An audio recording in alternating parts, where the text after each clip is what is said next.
What problems are rising tourist numbers causing? In the record year of 2019, there were around 1.5 billion international tourists, nearly 20% of the world's population. This surge is evident in places like Cancún in Mexico and Mallorca in Spain, where locals are fed up of garbage, noise and soaring rents. We're taking a look at the booming tourism industry and its consequences. Let's start with the figures. As tourist numbers rise, so do revenues for the global tourism industry. Revenues hit an all-time high of almost $1.5 trillion in 2023. The only major dip was during the pandemic.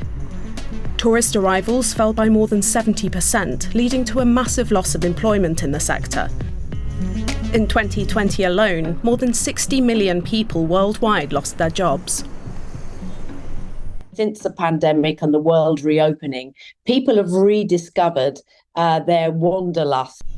This is Julia Simpson. She represents around 200 companies from the travel and tourism industry. We're also going to be looking at our sector is going to be growing at double the rate of general GDP. That does vary a lot by region around the world, but averaged out, we are actually going to be growing as a sector faster than the general global economy. Here's where most tourists went in 2023. 100 million to France, 85 million to Spain, followed by the USA, Italy, Turkey and Mexico with 42 million. Let's start with Cancún on the Mexican Caribbean coast. It has around 900,000 residents, but received 10 times that number of tourists by plane last year, more than any other destination in Mexico. Most of these tourists came from the USA, Canada and Colombia. There's a range of options to suit all budgets. Mexico is a very, very strong market, and it is expected to grow. It's going to break all records. There are going to be record numbers of visitors and record numbers of income that's going to be generated and jobs. In 2023, tourism accounted for around 14.4% of Mexico's GDP. By 2034, that's expected to jump to around 15.8%. But what's the downside? Let's take a look at Spain, whose economic growth is just as dependent on tourism as Mexico's. But locals on the popular vacation island of Mallorca are fed up with mass tourism. Go home! Go home! Thousands are now taking to the streets. Around 14.5 million visitors went to the Balearic Islands, including Mallorca, in 2023. That's 12 times the local population. The majority of these visitors were from Germany, Britain and France. Mercado inmobiliario, tanto para la adquisición de una vivienda como para el alquiler, se nos ha hecho absolutamente imposible a las personas que vivimos y trabajamos aquí. Entonces, realmente estamos en una situación de indefensión. According to media reports, property prices on the Balearic Islands have tripled over the past decade. The locals are being pushed out and are complaining about garbage and noise pollution. Other tourist hotspots such as Barcelona and Venice have similar problems. The lagoon city of Venice had almost 5 million visitors in 2023, with only around 50,000 locals still living in the old town. A fee has now been introduced for day visitors, but whether it will relieve the burden on residents is unclear. Kyoto in Japan is also experiencing over-tourism, but we'll come back to that later. Back in Mexico, we've made our way to Tulum, a popular holiday spot about 2 hours' drive from Cancún. According to the latest figures from 2020, the town has around 47,000 residents, which is an increase of over 65% over the last 10 years.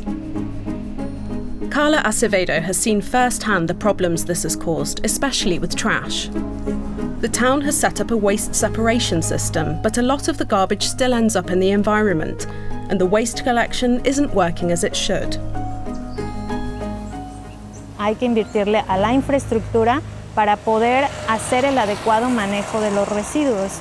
Lo que vemos aquí es el resultado de no hacer ese tipo de inversiones y de no tener tampoco la capacidad para poder manejar la cantidad de residuos que se generan. For Carla, it's clear that the town has grown too quickly. Besides the trash problems, there's also a big issue with wastewater disposal. Meanwhile, hotels in Tulum are promoting themselves as sustainable. What does she make of that? Sí, yo creo que todavía sigue habiendo mucho greenwashing.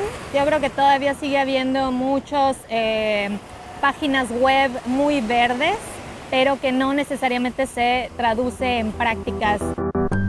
We reached out to a hotel that claims to value sustainability.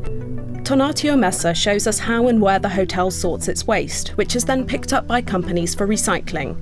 The hotel also has its own sewage treatment plant to clean wastewater, and the water quality is checked regularly.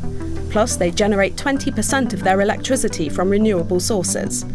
The hotel belongs to the Nomad People Group, headquartered in Buenos Aires, and it doesn't come cheap, at around $300 to $1,200 per night.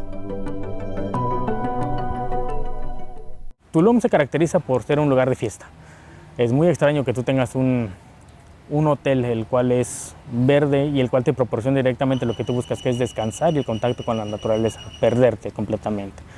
Entonces, en este momento, de unos años para acá, ha sido muy complicado también para toda zona hotelera el nuevo giro que se le está dando al turismo, porque ahora lo que se busca es algo sustentable, algo eco-chic.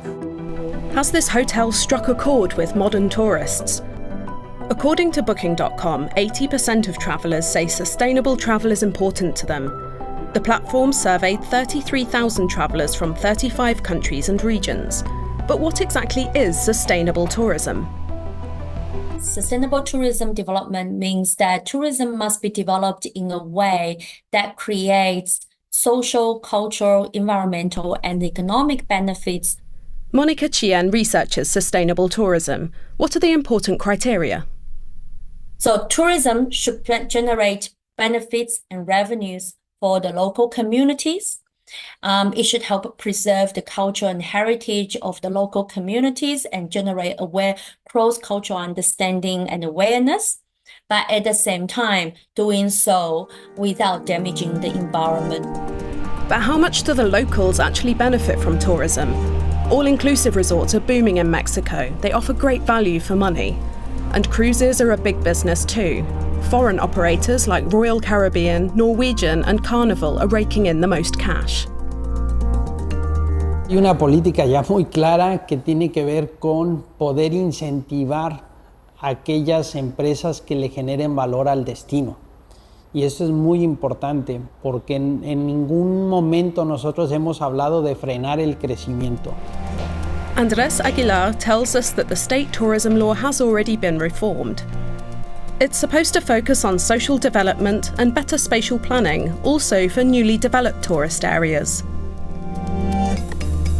But what about places like Tulum and Cancún?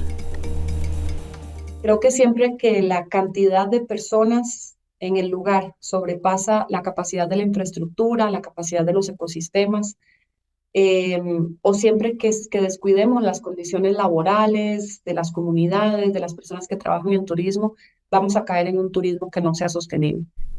Leda Peralta has collaborated on a new UN study on sustainable tourism. So what role do vacationers play in all this, especially those who want a sustainable vacation? Remember, 80% said it was important to them. Unfortunately, tourists do not always behave responsibly when they go on holiday, and that is for several reasons. Number one, the temporary distance of tourists from their daily routines, responsibilities, and restrictions trigger situational disinhibition. If tourists are told, do not do this, do not go there, chances are such an instruction will create what we call a boomerang effect. They may start to act in a way that challenges established norms or acceptable behaviors, just like a 4-year-old kid. But things can change when politics gets involved. I have a few examples to share with you. Maya Bay, which is in Thailand, it is home to the stunning beach made famous by Leonardo DiCaprio's film The Beach. It had been very popular for years, and mass tourism had actually devastated the ecosystem around the bay. Thousands of tourists were visiting the national park every day and destroying the coral reefs. In 2018, the government closed the bay for 4 years. And even after Maya Bay reopened, the number of tourists that can be allowed in that area is also limited. As we mentioned earlier, Kyoto in Japan has also been heavily impacted by over-tourism. Kyoto, for example, tourists visiting the geisha districts, they touch the geisha's clothes, they tear off their kimonos, they take their photos and stop their waste, etc. So the city actually banned the tourist buses, and instead they provide tourist-only express buses on the weekends to some of the major tourist attractions. But let's shift our focus back to Latin America. Costa Rica has been certifying hotels and tour operators for sustainable tourism since 1997. La Fortuna, located inland in the heart of the rainforest, attracts 150,000 tourists annually. They come seeking a different kind of vacation, like ecotourism. Juan Sostheim has specialised in this. He explains to us that this hotel can provide for the 120 residents itself by embracing the principles of a circular economy. A room costs around $200 a night. What does Juan think of Costa Rica's image? Sostenible en Costa Rica yo creo que no hay, ¿ok? Es lo primero. Costa Rica tiene un montón de problemas que tiene que ver cómo va a llegar a solucionarlos. Yo pienso que el mercadeo está hecho bien, pero lo que ellos están prometiendo no se está haciendo. Costa Rica's economy relies heavily on tourism. There are about 56,000 accommodation options available in the country, roughly half of which are state certified. But it's still tricky to gauge how sustainable a vacation in Costa Rica really is. Creo que lo bueno es que esta apuesta por el ambiente, yo diría que ya es una política de Estado. Es una decisión que tiene décadas de estar sucediendo y que dentro de esto ha mantenido bastante estabilidad. Yo diría que sí ha habido una línea bastante consistente. So where is tourism heading? We've seen that the sector revenues are clearly on the rise, but there aren't many comparative figures for more sustainable tourism. While some initiatives and policy decisions are moving in the right direction, we at least couldn't find a strong trend towards a truly sustainable sector or business. What do you think? Can the tourism sector become genuinely sustainable? We'd love to hear your thoughts in the comments.